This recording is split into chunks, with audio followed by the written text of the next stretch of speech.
किसी से एक बार मिलना सहयोग हो सकता है, 2 बार मिलना शायद रणनीति, लेकिन जब मुलाकातें लगातार हो रही हो तो सवाल उठना लाजमी है।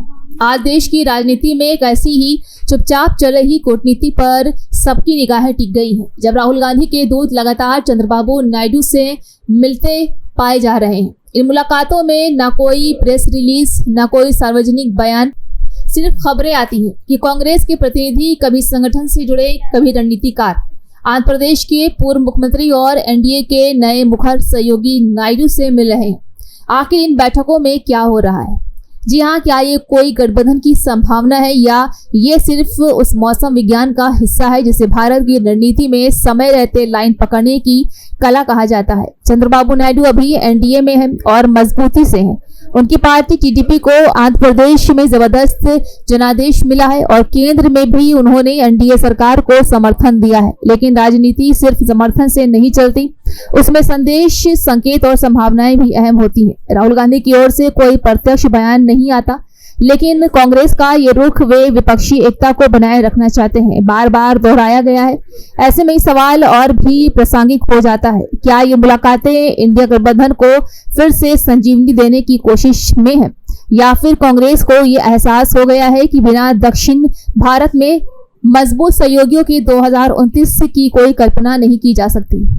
ये भी हो सकता है कि राहुल गांधी को ये मालूम हो कि भाजपा को टक्कर देने के लिए नायडू जैसे नेताओं की जरूरत पड़ेगी, जो एक समय एनडीए छोड़कर यूपीए के साथ भी रहे और जिन्हें राजनीतिक चतुराई के लिए जाना जाता है। लेकिन अगर ये मुलाकातें सिर्फ शिष्टाचार है तो इतनी बार क्यों है? सवाल ये भी है कि नायडू क्या सोचते हैं इन मुलाकातों के बारे में। वो खुलकर कुछ नहीं कहते, लेकिन उनकी चुप्पी भी कुछ कह जाती है। एनडीए के भीतर वो बहुत मुखर नहीं है।